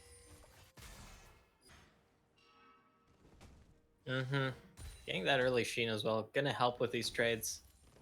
I'm assuming with the Sheen that this is going to be the Divine Sunder. Poppy can still go into the Iceborne though. Divine Sunder, really nice into matchups like this because you're able to proc it easily enough, get that percentage health damage, get yourself some sustain. Then usually it's just full tank afterwards. Or it's just full tank from the start if you do go for that Iceborne. Please. Cactus Chicken will have a bit of a reprieve here for now. Has the wave pushing on in, and there is no jungler in sight to gank them. Yeah, there's going to be a nice early funneling of the farm there coming through for Meow Meow Mix. He's going to be looking to reprise his role from game number 1 and carry IDN through to a series win here. Moving on to the winner's side final would be huge for whoever is going to be able to do it, given the seeds that these teams started at. And as we said before, there's some scary teams waiting for you in the lower brackets, so definitely not going to want to end up dropping down there. First dragon has now spawned, and Cody moving on up into the river to get some vision, clear out some opposing vision, although Still Learning and Stringy Bird could find him here. There's going to be the double root, the flash away, or the flash in from Stringy Bird, rather, not going to end up finding a target. And now Confused is up way too deep. He's going to get focused onto by Bruv. Will be able to flash out to safety, and now Still Learning is all over Cody, but the sustain is coming through from the double supports. Flash in, Smile going to be able to finish off the kill, but it's going to be a trade for Cody, and now here comes Ovowo coming in from the top side, trying to dish out the damage. Stringy Bird going to be the next target, gets slowed up. Here's going to be the follow-up snare from Bruv, and they are going to be able to take down the kill. Now Cactus Chicken at risk of getting solo boloed out once again. Meow Meow Mix has access to the flash, but doesn't use it, can't chase down that tree quite yet. Some nice pickups across the map for the Rizz farmers. 2 for 1 in that bot side. Nearly drop one in that top side as well, but Cactus Chicken able to get out by the skin of their teeth. And both those kills going over to Smiles Akali. That's very scary. They haven't backed yet, so we won't see the full effects of this until the next pack, but they do have that perfect execution still available here, Gordo, for the next time they do Tango. And you don't want to be dealing with 2-0 Akali at this point in the game with ultimate. Here's a bit of a wraparound, though. Heppo should have the shuffle available. Ooh, Vovo goes up to the play, but a nice shuffle from Heppo, as you say. Going to get them out to safety. Shifting Sands, just a little too shifty for Ovowo's Kindred to be able to secure anything this time. Now they're going to be starting off this dragon. They should be able to secure it. Ovowo's up on the top side, so not even really going to be a contest coming on through. But wow, look at this CS lead that Bruv has built up for himself. I mean, I get it. They didn't quite kill Confused, but they forced him out earlier on. But wow, he's up like 3.5 waves. Yeah, 20 CS. The The old general rule was, this was way back in the day before they changed minion gold values, but about 15 CS is worth a kill. So bit of a, about a kill and a half's worth of a lead here for the Seraphine, who's happy farming up. They got the tier stacking on up. You got this Senna as well for Cody, making sure that harass comes out. And every time Stringy Bird roams, it means Kenfuse won't be able to do too much in the 1v2. Just gonna get outranged, gonna get poked on down, and not gonna have the best of times. Oppo in this top lane. Mounting Dread just come out. Trying to focus on the Meow Meow Mix. The CC will come through there for Cactus Chicken, knocking Meow Meow Mix back in. Does manage to pick on up the Buckler, and here comes Still Learning, trying to turn this around. Heppo going to be here as well. Heppo's got Flash and Ultimate, can really push this Kindred out of position if they get their angle. Here comes Nature's Grasp, though. Cactus Chicken wants to take it back in, but Poppy passive is pretty strong. Will end up going on down. The first kill is picked up for the Rizz Farmers, and Ovoa will be able to get out of there. Ticks level 6 as well, so has access to the Lamb's Respite, and that's a successful play for the Rizz Farmers. And Rizz Farmers with the Rizz here, and the schmoves to get on out of that one and still get the kill on the way out there. I mean, great moves by them. Nothing much else I can say. Further generate some advantage in this top lane. You now got 2 assists on Ovo. Gonna be happy about accelerating this Kindred for sure. Yeah, and I'm of the opinion that this is getting to be real dicey for Iridescent on Neon, as before I say too much more, Smile is starting off the play, but Heppo will be able to back away. As I was saying, it's getting real shady here for Iridescent on Neon, as this Senna Seraphine is just going to go absolutely nuts in the later game and in these team fights. So let's see what they're going to be able to do to try to get an advantage over it. Ooh, perfect execution misses for Smile, and now might be in too deep. Still Learning has the Cyclone, is hunting down this Akali, but Avowo is coming up as well, and Avowo does have access to the Lamb's Respite. Coming on in, double knockup, but Lamb's Respite can be cast. They're not going to cast it in time. It's a 1-for-2 trade. The shutdown gold into Heppo's pocket, and that is not how Rizz Farmers wanted that play to go. Oh, and it's the 1-for-2 off the back of their invade. Yeah, you give over that shutdown as well. Iridescent on Neon, gonna be happy about that. Doing good on punishing these plays from Rizz Farmers. Definitely. Yeah. And, really just a little bit of over-aggression there from Smile, feeling themselves with the 2-0 Akali, wanting to make it a 3-0 Akali.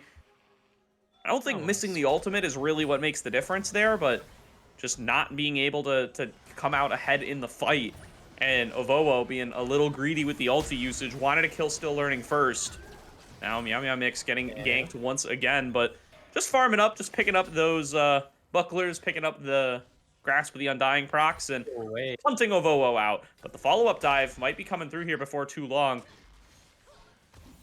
They don't see Smile yet.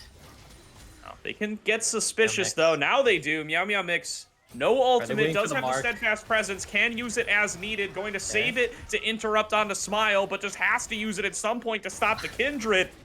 It is going to end up going down. Still Learning, though, is up here. Still Learning, wants something, but Lamb's Respite for the comes on out. Heppo could come in with a huge ultimate, shoves 2 in, but nobody's tanking turret shots. Ovowo going to drop to Still Learning, who's going to try to fight this out with full Conquerors. That's a huge play by Smile, though. Perfect executes out, flashes to safety, but Cactus Chicken has nowhere near that many tools. He's going to get taken down with one more bonk to the head from Still Learning.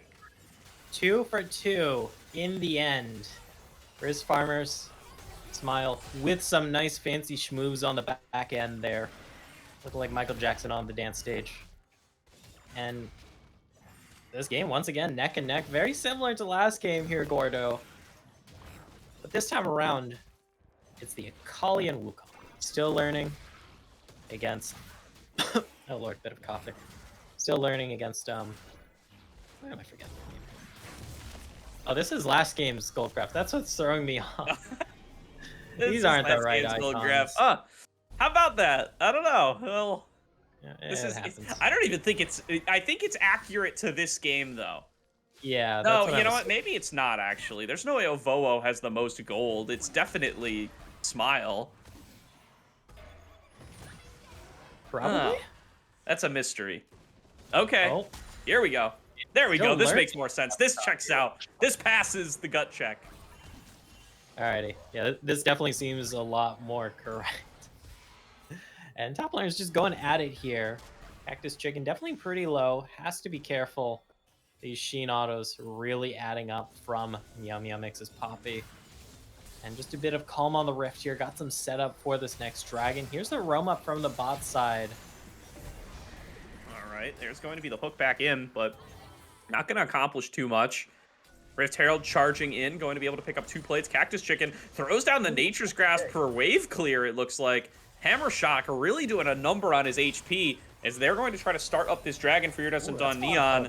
Still learning, takes a lot of damage there. The dragon still breathing whatever the mountain dragon breathes. I guess he breathes rocks, throws rocks, whatever he does. To Still Learning's clone, as they've got it to about half HP. Here comes the squad of the Rizz Farmers, though, trying to get this fight started. Smile on the other side, on the flank. They're going to need to find some way of dealing with this Akali, but here comes Still Learning into the back line. Gets the bot lane corralled into the pit, and coming in with a big Cyclone, but the follow-up isn't quite there. They are going to be able to take down him with Heppo, but now Smile running amok, unmarked the whole fight long, but Ovowo trying to pop off and get the job done, going forward onto Kenfuse, going to be able to take themselves a double kill. Meow Meow Mix arrives to the play a little bit late, but turns it into a 4 for 3. Would be a 4 for 4 if they can hunt down Smile, but Cactus Chicken, he's gotten his wish that he's been hoping for all game, just some alone time with the minions and a turret, but Smile trying to tumble out, stopped by the Steadfast Presence, gets out to safety. One more buckler toss will do it for Meow Meow Mix. He's got to keep throwing down wards. He's just going to dash into him and finally get the job done.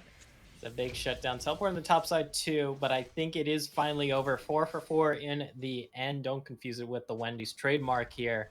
And we are still completely dead even here, Gordo. The dragon still stands. Great play from both sides here around that dragon fight. We saw some fancy moves in the back line from Smile, but IDN, at the end of the day, gonna have prior with this dragon, gonna be melting it. We'll see how the contest goes. 50-50, not so 50-50. Cactus Chicken, he's following that for the long haul. That's a big hook, though. Landed on above. Can they melt him in time? The sustain has been huge, but they do manage to trade 1 for 1, but it's Still Learning, who's ended up dropping down. Stringy Bird going to be falling very low. Ovowo staying alive thanks to the Lamb's Respite, as they're just going to keep fighting this back towards their own base, but Cactus Chicken is so tanky. He can fight through it the whole way. As Meow Meow Mix now going to be left all alone, going to get hunted down by the remaining members of the Rizz Farmers, as they're going to be able to finish off that one. And Heppo gonna be the next target. Concubine Cody with one more shot will take it down for the shutdown and the ace. 5-4-2 there. Rizz Farmers dominating that fight. Just beautiful play all around. I thought Ovo was in a hell of a pickle there, but the Lamb's Respite buys enough time. You see on the back end, Kenfuse gets picked off, trying to make it back to the rest of their team. And in the end, that 5 for 2, going to be some nice solid footing for the Rizz Farmers going into the later stages of this mid-game. For sure. What they were hoping for is they now have about a 3K gold lead as they continue to scale up and get stronger. Their Kindred plus these double supports, it's going to be such a threat in the later game. And so far, IDN have not been able to find a good recipe to deal with this. They have the tools somewhere or other. If they can get a big Cyclone, if they can get a big Emperor's Divide, but they have not managed to put those pieces together yet. Yep. And scaling is definitely coming on through here. Can we get a stack check here on Ovo's Kindred? We got a bit of time. Would like to see what the stacks are at. Never mind. I mean... Oh, there we go. Eventually result in the kill top side. Never mind that. 6 stacks. 6 stacks. 6 stacks is the answer. Decent. Pretty decent. For sure. Has been able to clean up, been able to participate in 11 kills, so you'd hope some of those were stacks. And probably farm up a couple while they're at it. Again, this one-on-one laning phase, you know, if Meow Meow Mix could play the whole game like this, they would feel a lot better. But sadly, it is a 5-on-5 game. And the Rizz Farmers have been able to come out ahead when it comes to the team fights. But still neck and neck for all intents and purposes here. You know, it's about a 2.5K gold lead, but you got 2 dragons for yourself here for your Iridescent on Neon. You know, okay, there's the jump on in. Getting in, getting involved, going to be able to follow up with the tumble. Was this too Execute on a far? confused, but a great push away from Heppo, going to buy the space they need, and still learning, is waiting to pick up the pass, finishes off that kill, and that's going to be a numbers advantage on the map for Iridescent on Neon. Great positioning there by Iridescent Dawn. Neon have the whole squad there. Never mind that. Flash play misses. Flash hook misses. Cleanse still forced out though. But the bot lane of Ritz Farmers gonna be moving on out of that one. My eyes! My eyes! You do not want to end up it's like seeing that that one, one coming out of Stringy Bird. A tough, tough break there as they very nearly get that pick. They wanted more out of the play, but at the very least, they know that they can start to move up towards this Rift Herald. Smile has just respawned, still has no perfect execution, is on their way to the play, but with Cactus Chicken already at half HP, they feel like they can take this. Yep, and top lane once again going back at it. No Keeper's Verdict available for Meow Meow Mix. It is just gonna be those Farmers are ham challenging. slams and the Divine Sunder procs. There's the Cyclone. All right, Cyclone onto 2. Smiles back on the play. That's a 3-man encore. Excellent positioning from Bruv. Going to lock down both carries from IDN, and one of them is going to drop. They've been able to get Heppo out to safety, who could try to play this front to back, but the supports are keeping everybody topped off. And Smile has found his man over the wall, coming in with the Proto Belt to clean it up the rest of the way. Cody trying to kite it out against the Monkey, will be able to take him down, and it's only Meow Meow Mix left standing once again with no opportunity to close this out. But as I say that, he gets the push into the wall up against Smile, who does flash away in time, will be able to get out of here. Meow Meow Mix, though, he wants to make this even one more throw of the buckler to do it. And does Smile want to take this? Does he tumble back in? Does he dare?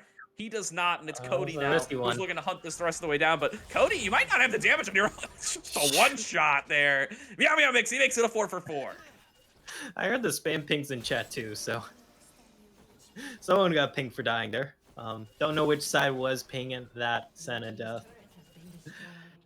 Just so bloody there though, Gordo. Like at first it was pretty in favor of Rizz Farmers, but in the end there, Iridescent Dawn Neon able to even that one on up, and with the death timer of Cody, it means they have prio over this dragon. We'll see what the Rizz Farmers have to say about this potential soul point coming through. This is a 1.5 item Aphelios, though, with the Wukong will definitely do work on this dragon. Good hook landing onto Ovo. I think they continue this. This is just puppy guarding to keep the dragon safe. Heppo is so far away, has no ulti, has no flash, has no nothing, but it doesn't end up mattering because Rizz Farmers are just here too late. And IDN now on soul point. Great play for them there. They don't really get a great setup for a fight, but they don't end up needing it, and are now just going to be happily backing away with the fruits of their labor. Yep. And in the end, I think that's overall a 4-for-4. Rizz Farmers stole the Rift Herald, and IDN got the Dragon. So kind of an even trade here. I would definitely say Iridescent Dawn Neon came out on top because that is soul point. That is just, it's always such a powerful thing to wield, especially against the Rizz Farmers who have 0 dragons to their name. And now 0 time is passing as I make a very forced relation here to the fact that we are now paused. So yeah, I've spent enough time in the Spectate client to be able to diagnose what's going on here, Gofarino. The disconnect from Concubine Cody likely means there was a pause at some point in the past. We are on a delay because we're spectators. They've unpaused already. They're probably playing in live. We're just going to get a nice little screen freeze here. And there we go. We're back into it. Alrighty. There's the screen freeze. Come on, you know you want to do it. Bit of a play being set up in this top side though. Meow Meow Mix has to be careful. Only has a Divine Sunderer and some armor to their names, so not the tankiest Poppy. Especially now that this is a 2-item Kindred here for Ovo. Sitting on the Kraken, sitting on the Triforce, this Kindred will do a lot of damage. I believe they're up to at least 7 stacks now. So has the double range boost, which is pretty damn scary. Yep. And stack check on Cody. He is at 73. 80 will be the next range increase, and that's going to get him into some pretty dangerous territory, and he's on 2 items as well. So I think we've crested over a point in this game where it really does feel like it's in the Rizz Farmers' hands if they can play out their fights the way they've drawn them up around this Senna and this Seraphine. If they get good encores, if they get good casts of Lamb's Respite, should be in their hands to be able to carry this the rest of the way through, in my opinion. Yep. We'll see though. There have been some flubs. It's on the Oh yeah. last bit of Oh, they could the flub it. last big fight. Yeah. Yeah, don't Even get over me the wrong shutdown here. of them. There's ways for this to go wrong. That if they execute correctly is a big if. We've definitely seen some big flubs in this game, and we've seen some big flubs in the Divine League in the past. It can happen to any of us, and sometimes when you're on stream, it happens a little bit more often. You are not immune to goofing on broadcast. None of us are. Coming at cheapness.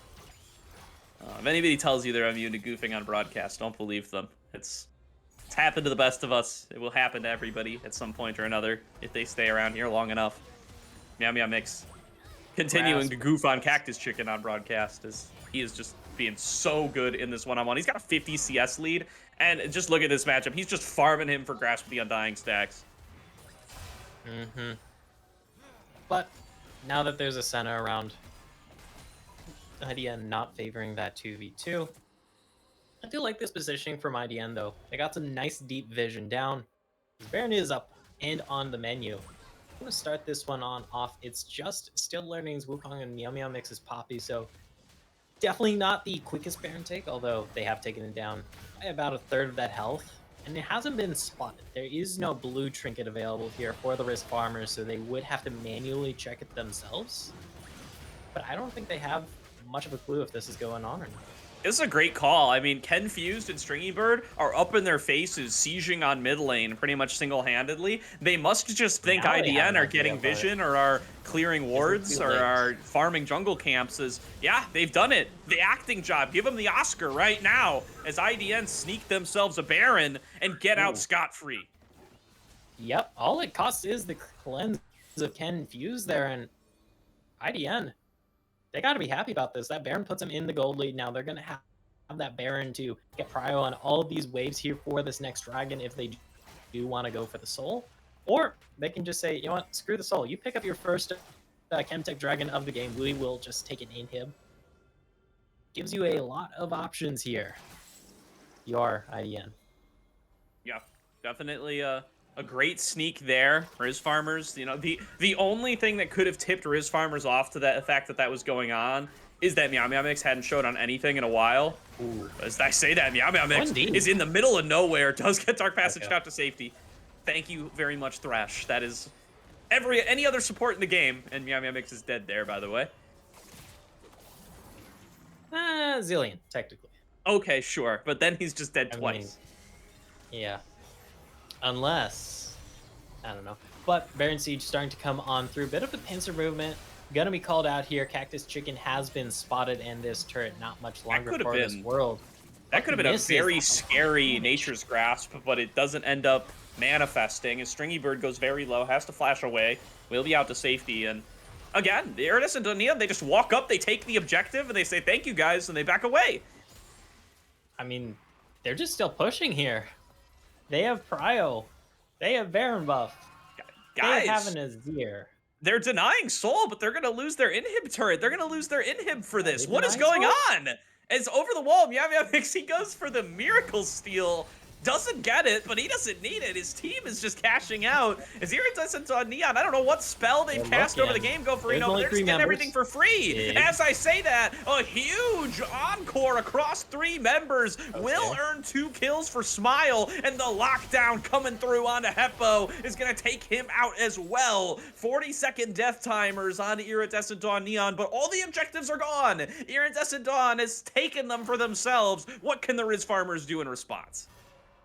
Yep, and just like that, it's back to under a 1.5k gold differential. It's going to get bigger. It has to eventually. There's I a mean- lot of outer turrets up. Yeah, like this will definitely be some nice change in the pockets and a great pincer maneuver there from the Rizz farmers. They do give up their inhib for it, which is always a really tough sell, but they're at least able to get a lot back on the map. They deny the soul. They get these 2 turrets in mid lane. They should get this turret in top lane. That's definitely a lot of gold in return, but you still have to deal with those supers crashing down in the mid wave.